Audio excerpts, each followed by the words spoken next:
for being here at 4 in the afternoon, probably getting close to the weekend, getting ready for maybe a small beer.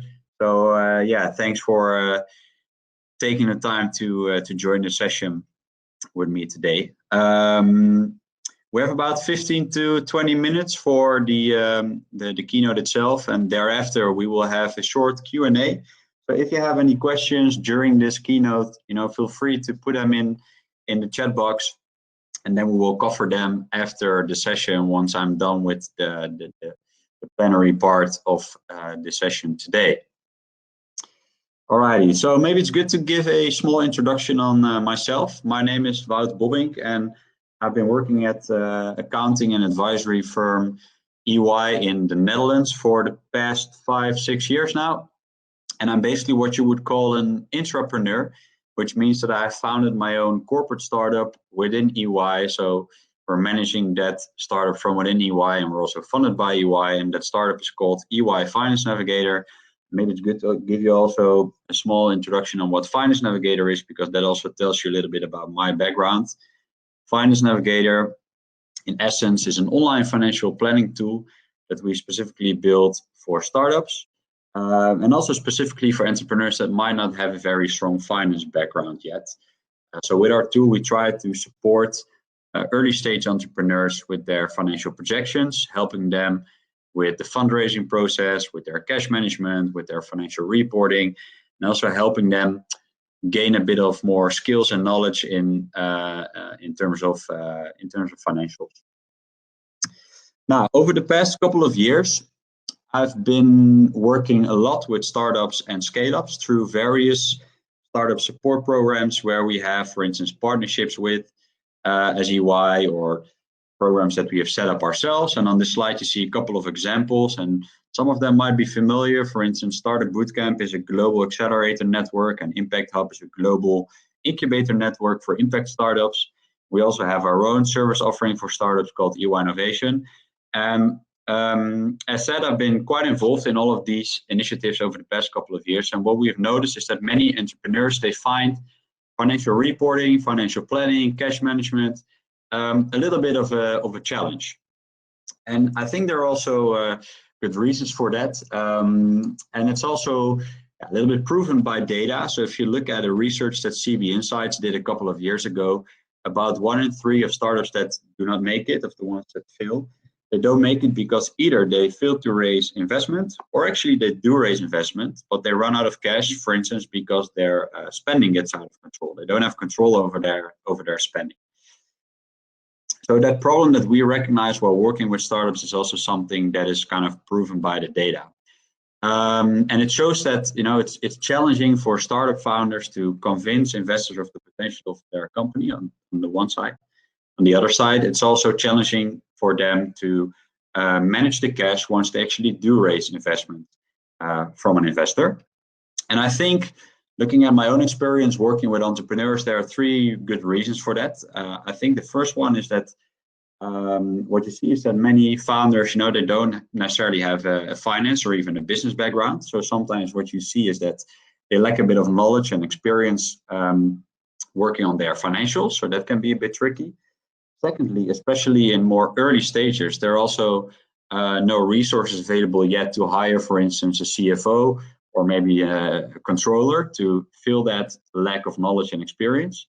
And what I also see now and then, mainly also in early stages, is that sometimes there's also simply a lack of time, and also sometimes a bit of a lack of motivation to dive into financials being a startup founder, because what I see is that especially let's say the founding team is often more focused on product development and on customer development, which makes sense. Now, what we're going to do today is I cannot let's say address all these 3 challenges for you, but we're going to focus a little bit on the first one, and I will try to help you guys improve a little bit your knowledge or experience with financials, and then specifically, of course, looking at the topic of the session, which is giving investors the growth data that they need. So we're going to dive a little bit into what kind of specific, mainly financial data investors look for when you're applying for funding. That's the goal of today. Now, I wanted to add that same question actually as a poll to this session, but unfortunately the poll functionality is not working in sessions like these, so I cannot do this poll with you. But I've included the question anyway, and that question, which is also the main topic of today, of this keynote, is what is the growth data that investors typically need? And I was hoping to get a bit of your input on that, but actually the answer to this question is fairly simple. And the answer is that it depends. And I'm sorry for that, because I always hate that answer a little bit, but it's really true, because what kind of information investor needs really depends on the maturity level of your company, you know, whether you're maybe in seed stage or pre-seed stage or already a scale up. It also depends on the typical industry or the industry that you're in with your firm. And it can also depend on the type of investor that you're pitching to. So the answer is really that it depends. And today we're going to walk through a couple of examples. Before I do that, I wanted to briefly show you the typical company life cycle, ranging from, you know, ideation phase all the way here on the left towards a mature company. So we move from concept ideation to, you know, seed stage, startup stage, to scale up, growth stage, to a mature later stage company. And what you notice is that the more sales that are being generated, the lower the risks of investing becomes from the investor perspective. And also the higher the sales and the farther the company gets in terms of maturity, also the higher the investment is typically. And today we're going to be focusing on these two, and that's why I wanted to show you this one. So we're not going to talk too much about ideation stage, but we're going to look at, okay, what is the typical information needed when you're raising a seed round or maybe pre-seed round, and when you're raising venture capital, and then you're thinking of Series A, maybe Series B, C as well, but today we'll be focusing on seed capital and Series A. Now, before we do that, I wanted to give you a couple of quick characteristics of both of these two categories. So let's start with seed stage or maybe pre-seed stage. You see that in seed stage, the investors are typically still a little bit more casual, so not really very professional investors yet. But here you could think of, you know, the founders themselves, family, friends and fools, maybe an angel investor, maybe crowdfunding. Those are the typical kind of investors in seed stage. Typically rounds, they range from, you know, they could already be like 10,000 K or something up till 2 million euros, more or less. Investing in a pre-seed or a seed stage startup is an extremely high risk for the investor. And the reason for that is that in seed stage and pre-seed stage, the company is still trying to validate their prototype, trying to validate their MVP. Which means that often the product market fit has not been validated yet, and also the business model has not been validated yet. And that's why it's quite risky to invest in such startups from the investor perspective. And that's also why typical investors in seed stage, they fund startups of which they believe in the proposition and the team. Now, on the other side, we have Series A. And if you talk about Series A, you see that the investors are typically a little bit more professional. So in Series A, the investors, they're organizing themselves into venture capital firms, and they're basically in it to make a return, to make money. So there's a bit of a different reasoning why they invest compared to seed stage. Deals range from 2 million to 15, maybe even 20 million, more or less. The risk of investing is still relatively high for Series A fund, Series A round, but a little bit less high already than in the seed stage. And the reason for that is that typically to be able to apply for Series A, you need to have a proven product market fit, and you need to have a validated business model already, which reduces the risk a little bit from the investor side. And typically for the reason why you would be applying for Series A is to scale up your company in terms of market size. So you can think of number of clients or maybe active users if you're selling an application or software, something like that. And to scale also in terms of revenues. And that's also why investors that invest in Series A rounds, they're basically in it to make money. You know, they want to see you grow over the next couple of years. They want to see you become profitable in the next couple of years, because in, let's say, 5 to 7 years from now, they might want to have a nice exit and get a nice return on their initial investment. Now, you also see that the typical sources of funding also differ quite a bit between these two, let's say, phases of the startup life cycle. You see that in seed stage or pre-seed stage, you still have quite some different options. So you have the founders, family, friends, and fools. You have government grants, maybe some small business debt, angels, very typical source of funding for seed startups. You have crowdfunding. You have maybe small seed or development funds that could be managed actually by venture capital firms. But you see that as soon as the deals start to become a little bit bigger and the funding need starts to become bigger and you start to apply for Series A funding, the options are a little bit, a bit more limited. And I'm not saying that there are no any other options except for venture capital, but you do see that venture capital is the typical way of funding startup that is trying to raise Series A funding. Now, what I would like to do is answer the question that's the main topic of the session.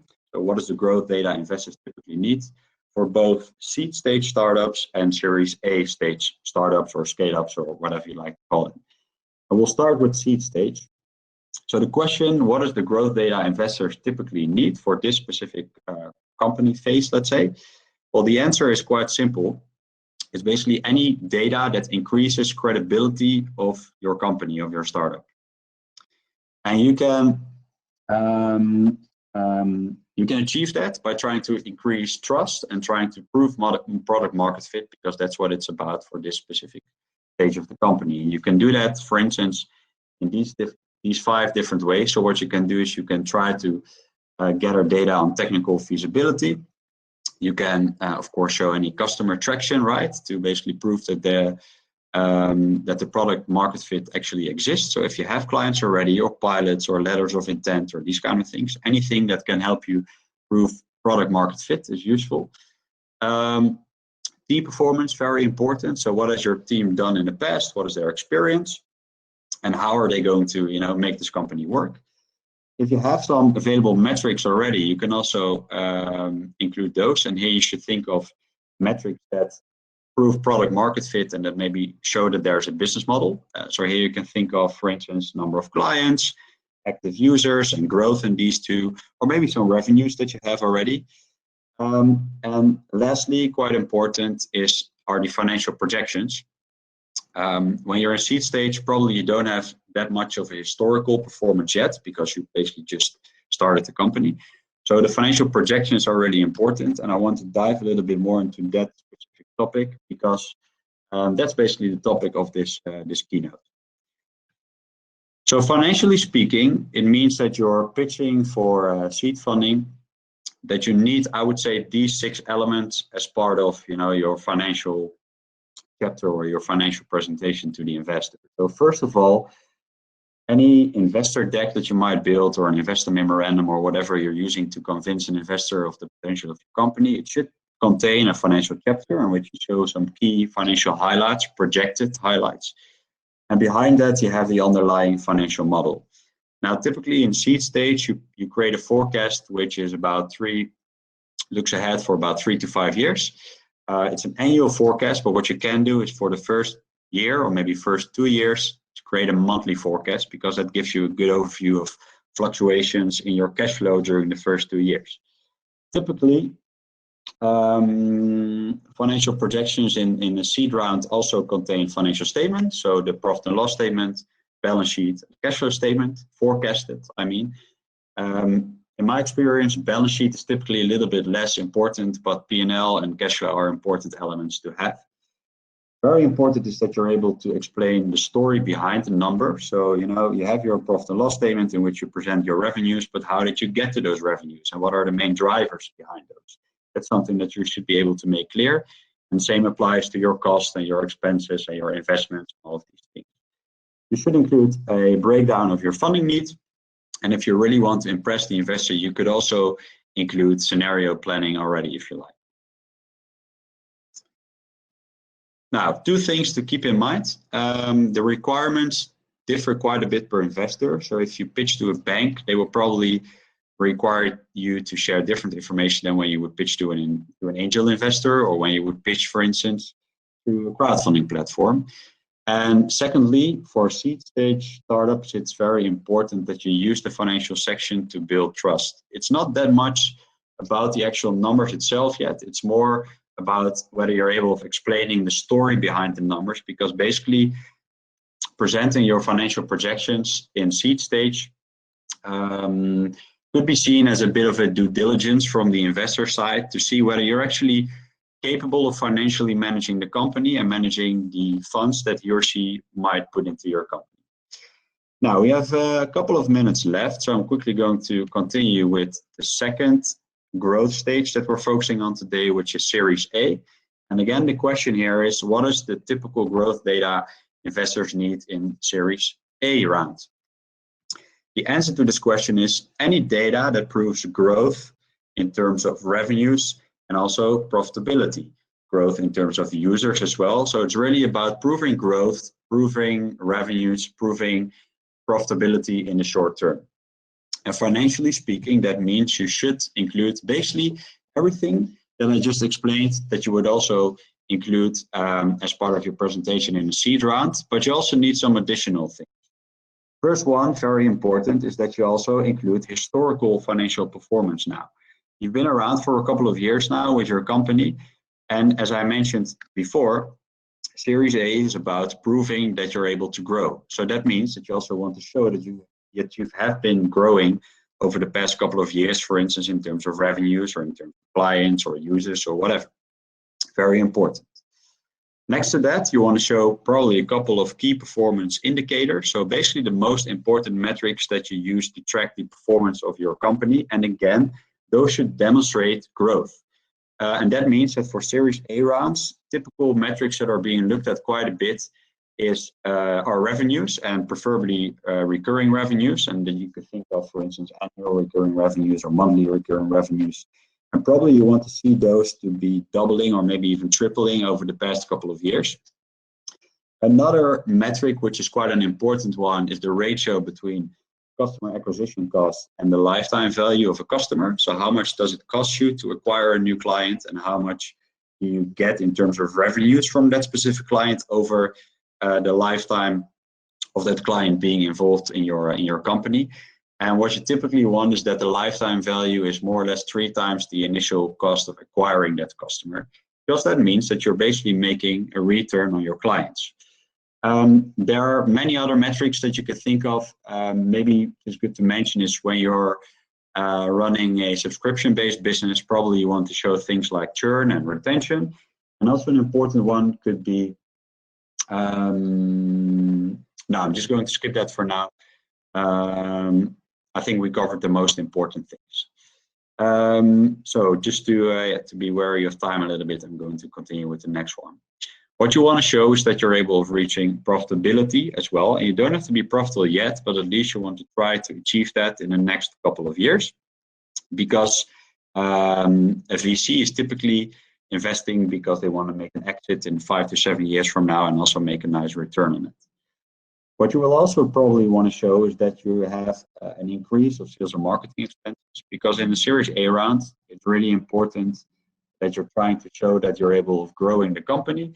And probably to do that, you need to invest in sales and marketing, and that's why you're actually raising funding. So that's something you typically see in forecasted financials in a Series A round. Also, be aware that you should be able to make realistic forecasts, to make realistic budgets, because once you, let's say, submit your projections to the investor, they will also hold you accountable for it. And what they can even do is they can make tranches of the investment dependent on whether you're making your targets or not. So, of course, you have to be a little bit optimistic, but try to be realistic as well, because you will become responsible for the targets that you're setting. And finally, also important, make sure that once you're applying for Series A, that you have a professional organizational structure in place, and that you have a professional finance function, professional financial reporting in place. You're dealing with professional investors, and that's why they also expect a certain level of professionalism on your side. Now, 2 final things to keep in mind. If you're raising Series A, you can expect that the investor will request a due diligence. So that's something that you need to be wary of. That's also why it's important to be able to show that you have a professional finance function in place, that you have a professional company in place. And something else to keep in mind as well is that sometimes it could also happen that an investor will request an audit as part of the due diligence. And what can also happen is when you have, for instance, foreign investors investing in your company, is that they want you to show the financial performance of your company in a different accounting standard. And those are important things to keep in mind that can happen when you're trying to raise Series A funding. And financial advisors can help you with these things if you seek some help with that. All right, a couple of final tips to end this keynote with. Important one, if you're planning on raising Series A, make sure that you start early with building a professional finance function. And that means in terms of compliance, so tax returns, accounting, filing financial statements, these kind of things, but also in terms of how you report to your management team, to your current shareholders, these kind of things, and how you do your financial planning. And finally, of course, you also want to have professional fundraising in place. If needed, make sure that you professionalize these kind of things as soon as you have the resources for that. It's okay to outsource parts of these things to an experienced office, or maybe it might actually be worthwhile to hire an experienced CFO or controller, preferably with experience working in a startup or scale-up environment. Always useful to build a data room in which you include everything that basically could be part of the due diligence that would be done as part of the Series A funding round. And of course, try to make your life a little bit easy and digitize, use tooling where possible. So here I have a couple of examples. Equidom, for instance, evaluation tool, Finance Navigator, that's a tool I've been setting up over the past couple of years. It's a financial planning tool. You have ChartMogul or Zora, for instance, which are subscription management and reporting tools.